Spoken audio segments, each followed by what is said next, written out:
Maya Johnson, and I am a foster care case manager at Hope Tree Family Services. Um, Star Branch asked me to talk a little bit today about um, my opinions and thoughts on education. And let's see, one of your questions was, what was school like when I was growing up, and how is it now?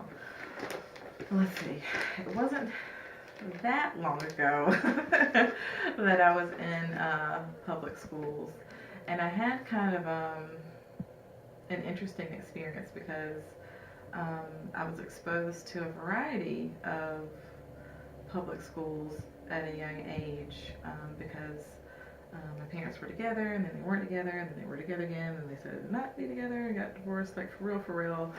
So I got to experience, um, you know, public education in, a higher socioeconomic setting, and then a very low socioeconomic setting during one of those moves, and then I got back to one that was kind of middle of the road, and it was interesting just, even as a small child, seeing how different it could be within even one county, and then one county versus another, and the difference was money. Even though, everyone theoretically is supposed to have access to the same, opportunities and resources. Since Brown v. Board, that was the whole point, that schools weren't supposed to be, separate but equal anymore, but everybody's supposed to have the same opportunity. But the reality is that things are still separate. The only difference is now is that they're not so much separating by race as opposed to by your socioeconomic status. So if you're in a family and you live in a neighborhood that's paying more taxes because there's more money, your school's going to have access to better teachers and more resources. And if that's not there, then you kind of get the short end of the stick and you're screwed.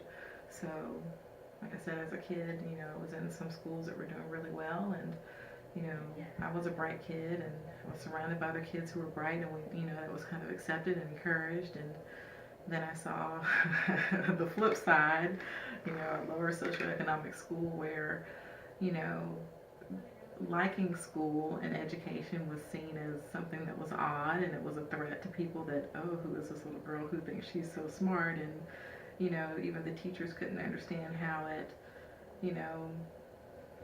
third grade, I already knew everything that they were already doing, and they were reviewing things that I had learned in first grade. And I'm like, what in the world? This is not okay. Like, hurry up and get me out of here. So, and it's just it's so different because even like within my own family, I grew up in Tennessee, and my husband grew up in the city of Richmond, and he's also a really smart person, and we both ended up at the same university in Tennessee. But even though he graduated like almost at the top of his class and was in this super smart, major, I still had to help him with things when it came to like, writing and English and how to, phrase certain things in papers that he would write. And it floored me because he supposedly did really well in school, and he thought he was doing great, but he got to school and learned he didn't know what he thought he needed to know by the time he was there versus, I did. I got those things, and by the time I got to college, I was doing things that I had already done in high school. Like, I literally had papers that I'd saved in high school and could just, add a few more pages to it, and I was done because we'd already covered some of the, the material that we were studying in college. So, again, just one of those things where you can see it depends on where you are and where you grow up as to what kind of, education you have access to. And I don't think that that's fair. I don't think that that's okay. That shouldn't be. Another thing that I think's different now versus when I was growing up in school, I think that they are, and some of it's a good thing, I think they're exposing children to more sooner than when I was in school, because I have kids of my own, and with both of my boys, the things that they're learning in math, the concepts that they're learning and that they've been exposed to, by the time they're in, 5th, 6th, and 7th grade, these were things that I was doing not until high school. So I literally have a seventh grader who is already doing like advanced level geometry and algebra, and those are things I didn't see until way later in high school. And he's doing it like it's nothing. He doesn't know that these are things that are, advanced concepts. Common Core math, that's not something that was a part of the curriculum when I grew up. And like I said, in some ways I think it's good because it gives them an opportunity to learn more and get more before they move on to college. So at the pace that my kids are going now, they could already be doing pre-calculus or calculus before they graduate, whereas I wouldn't have had an opportunity to do that until I got to college. But I can also see how it could be overwhelming and stressful for some kids who maybe don't catch on as quickly. So I do worry sometimes that maybe it's too much too soon and that it can be stressful for kids because everyone's sort of in a competition and a race to prove that their schools can meet all of these, hefty standards that the state puts on schools in order to stay accredited. What else did you want to know? How would I improve education for poverty-stricken schools? Increase the money that people have access to. I think that regardless of what county you're from, in a perfect world, I think it would all, and this may be a little socialist, I don't know, but I feel like it should all go into one pot for the state, and it should be divided out equally so that if, a school is in a lower socioeconomic area, they're still getting access to the same quality education that the kids are in a more affluent area.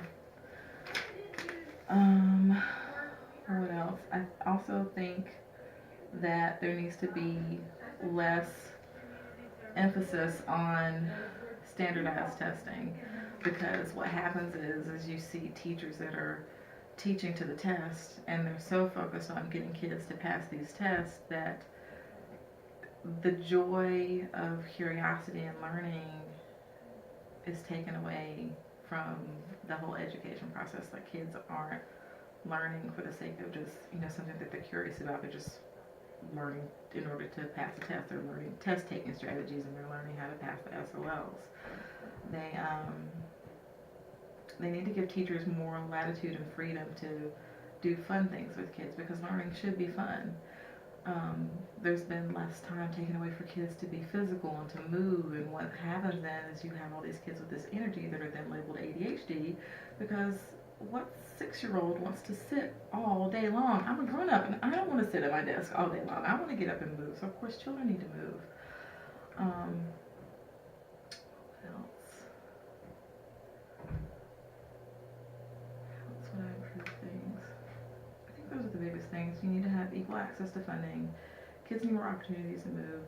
Teachers need to be freed up to teach the things that they want kids to learn as opposed to just learning from the test. And I think those are the biggest things, because there's so much emphasis on the test now that you have kids that are coming out of high school that don't even know how to write in cursive, because it's not something that teachers feel is necessary to teach anymore, because it takes time away from them teaching them how to pass these SOLs, and I think that is a crying shame.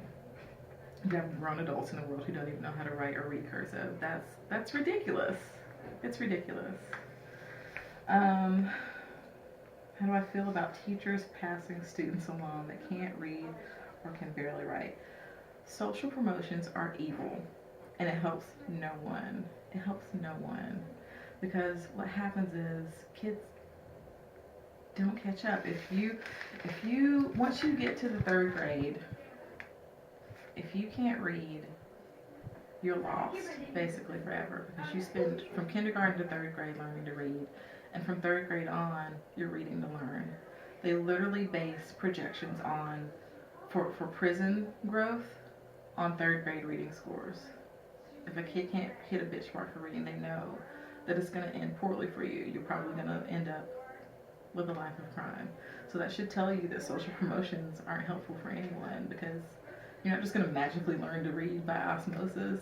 Like, a lot of the kids that we work with in foster care have, challenges academically, because a lot of times, because behaviorally they're difficult and teachers don't want to deal with them, and so they just move them along and make it somebody else's problem. But if you really take the time with a kid to figure out the underlying issues, why is it they're having such a difficult time?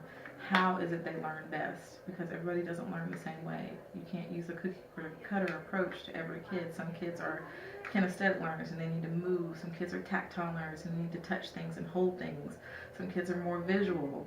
You can't just sit and lecture to a child. Things need to be interactive. Again, they don't want to sit all day and listen to you womp to them like Charlie Brown's teacher. That's an old school way of thinking, and it doesn't work.